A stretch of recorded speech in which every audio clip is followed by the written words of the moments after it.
The share price of Ford Motor has seen quite the turnaround since the March 2020 lows. Back then it was down near $4 a share, and at the time of recording we're up at $14.60. So is there more to come, or actually have we seen the best of the move already? I thought it'd be interesting to take a look at Ford Motor, and I suppose somewhat see as an old school car company in the worlds of Tesla and NIO. What are they doing with electric vehicles? Is it going to change the company's fortunes? It's certainly had a great run since the 2020 low. At the time of recording, we have seen it trade at its best levels since October 2015. It is quite a steep rise. So as usual in this video, I'll talk about some of the recent news behind it, why we had quite a strange reaction to what were incredible earnings for the latest quarter. Then we'll come back onto this, look at it in more detail, and see where the opportunities might be. Hello, I'm David Jones from Capital.com, and I thought today let's take a look at what many might see is a traditional old school car company, Ford, see how their stock price is doing and what their plans are for the newish world of electric vehicles. So as usual in this video, I'll talk a bit about what's been driving the stock price lately, some of the levels to watch, then we'll jump back onto the platform, take a look at the technical analysis in a bit more detail. If you're watching this and you haven't subscribed, if you could click on subscribe, it does help support the channel. It's a new channel for us, obviously, and that way we can continue to push out lots of different content on individual stocks during the week. Okay, let's get into it and take a look at Ford Motor in a bit more detail. So, of course, it does feel like they've been around forever. The company was founded in 1903 by Henry Ford, but it didn't actually go public. You couldn't buy the shares until it IPO'd in 1956. So it's been around as a public company for around, 65 years now. The latest earnings were a real surprise, a positive surprise, with plenty of analysts referring it to as a blowout quarter. So Ford's latest earnings showed earnings per share of 89 cents, and this is versus the 21 cents that the market was expected. However, the share price dropped. The next day, the share price was down by almost 10%. And analysts were saying that even though that quarter's earnings were very good, the guidance that Ford gave for the rest of the year was quite unclear. So this uncertainty hit the share price in the short term. But since then, the strength has resumed. And just in the last couple of days, we've seen the price of Ford Motor Company trade at its best levels in more than 5 years. So that really is quite the turnaround. Of course, when it comes to the old combustion engine companies, the big question is, what are they doing with electric vehicles? This is something that can really help or put pressure on investor sentiment. Ford has said that by 2025, it expects to invest around $30 billion in its EV program. And by 2030, the company says that at least 40% of its cars sold will be pure electric. If we go back to March of last year, when we saw markets hit heavily by the coronavirus pandemic, the stock price of Ford hit a 10-year low in March 2020. Since then, we've seen a great recovery, as I said, 5-year plus highs recently, and the stock is up by more than 250% since the March 2020 lows. So what does this mean? Is there more to come? Let's take a look at the levels to watch, then we'll jump onto the platform and look at the charts in more detail.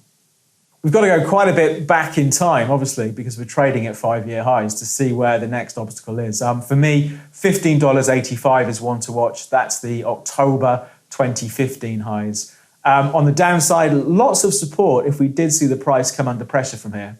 For me, the first of these, last month's lows, $12.80. But as usual, to put a bit of colour on these numbers, let's jump on the platform and take a look at the charts in a bit more detail. Let's start things off with this longer term view.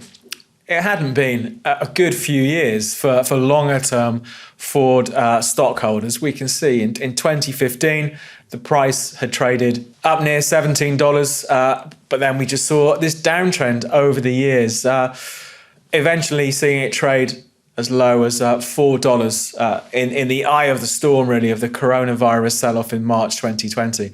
But clearly things have changed. Now, we've seen that trend line break finally, beginning of this year, on the move through $10, broke out of that longer-term downtrend. So for me, the important thing to focus on is what's been going on since the March lows.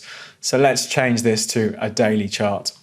I thought we'd start things off with the 20-day moving average on our price chart. So we can see as the price recovered, you can see all the way though from in early 2020, the moving average did a pretty good job of capping any rallies in that trend. We get the break around a bit of a rally through in April 2020.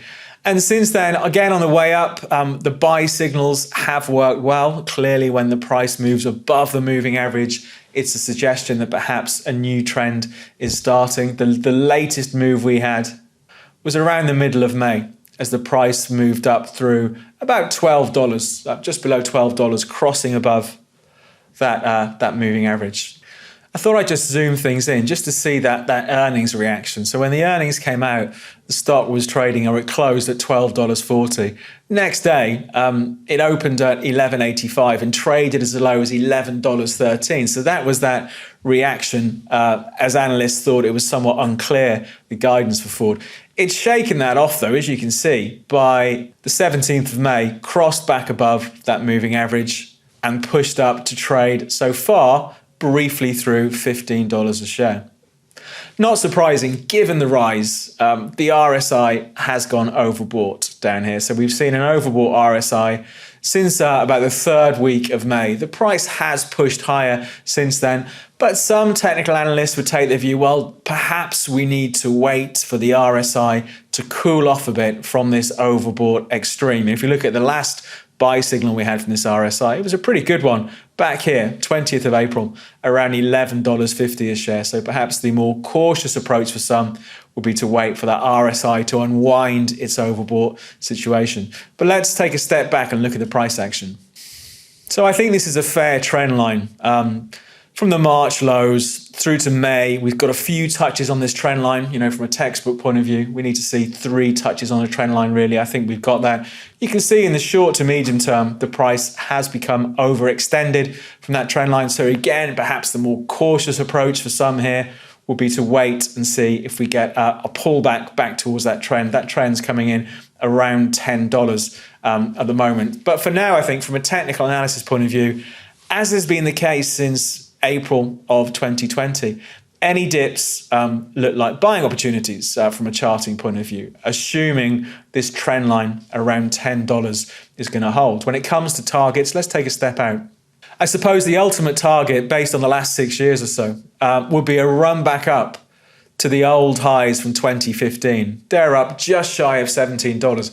That's not too far away, really, from where we are now. It's less than $2.50 when it comes to a target. So perhaps it will be interesting to revisit the chart of Ford if it does push back up and even through that sort of $17 area. But for now, you can see the trend off those lows still intact from a charting point of view. Any dips, assuming $10 hold, many technical analysts would take it as a buying opportunity. The only question is, in the short to medium term, has it got somewhat overextended from that 15-month trend and would use something of a pullback? It'll be a really interesting one to watch over the next few months. That's it for the update in Ford. We'll see if they can continue this somewhat meteoric rise they've had recently. We'll come back to it and take a look at it over the next few months. But for now, we'll leave things there. So from me, David Jones and Capital.com, good luck with your investing and trading. For more trading videos just like this, please subscribe to our channel.